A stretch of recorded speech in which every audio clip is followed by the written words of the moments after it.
Hey, thanks for checking in. This is my video series on the school districts that are in the Indianapolis area and surrounding counties. I'm Brian. I'm a realtor here in Indianapolis. I'm a parent of two students who have gone through Indianapolis schools and graduated. I'm also a former teacher of 20 years in the Center Grove School District. So when it comes to analyzing and understanding school data, I believe I'm a pretty good authority on that. So take that for what it's worth. Today, I'm going to focus on the Monroe County schools. Now, this is getting a ways away from Indianapolis, going south.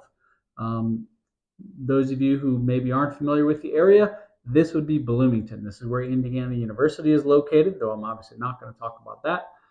But we're going to talk about the schools in Monroe County. We're going to break it down into four categories: graduation pathways completion, employment and enrollment, diploma strength, and median income. If you want more specific information on those four categories, go check out the very first video in this series and I break it all down for you. I've taken this information from the Indiana Department of Education website. I will link that in the show notes, so if you want more information, because there's a lot more data to share, feel free to go and check that out. As a parent, this is the information that I would feel most important to me if I'm deciding on a school district that I might want to move into based on how it's going to serve my child the best. As a parent, these are the statistics that I felt were most important in kind of molding or structuring my child into becoming that productive member of society. Okay, so this data is focusing only on high schools. Within Monroe County and any school district, there are a lot of elementaries and middle schools and high schools, but I felt that if I'm talking about molding my child into being a successful adult, I maybe care more about the high schools simply because those are the last 4 years of their education before they go off to college or the workforce or whatever that might be. So in Monroe County, there are 6 high schools that I'm going to analyze. We have Lighthouse Christian Academy, Seven Oaks Classical School, Bloomington North High School, the Academy of Science and Entrepreneurship, Bloomington South, and Edgewood High School. Some of those are public, some of those are private. We'll kind of get into that as we're going through. So the very first category I'm going to focus on is graduation pathways completion. Now, this would be the percent of grade students who complete graduation requirements. Pretty basic, okay?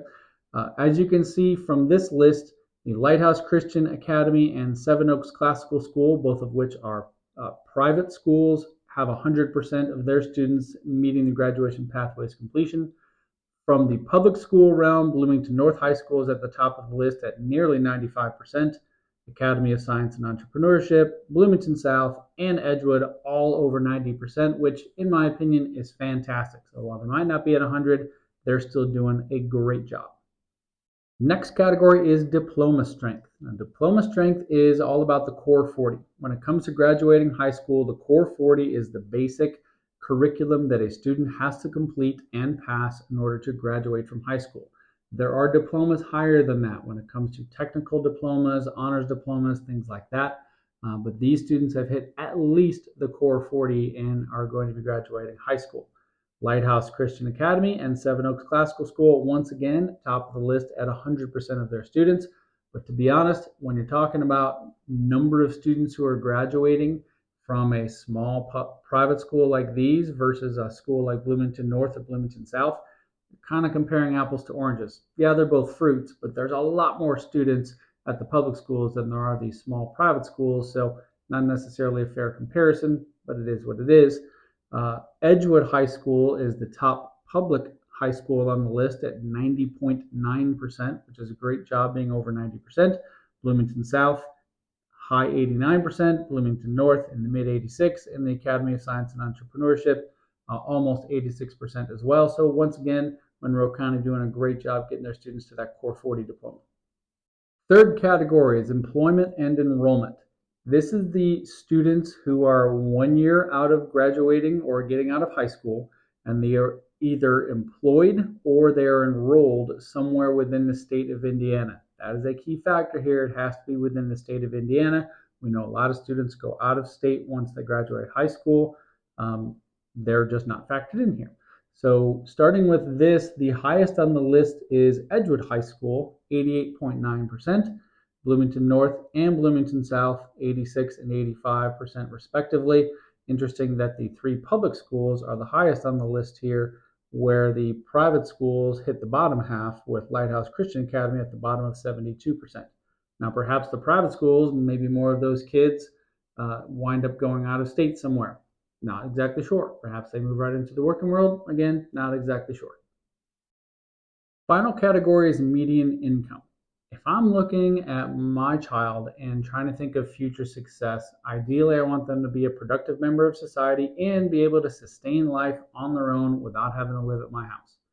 These are the students who are 5 years after their expected graduation date, who are classified as employed within the Indiana workforce. That's another key factor here, is that they have to be working within the state of Indiana. So now we're talking about a child who graduates probably at the age of 18.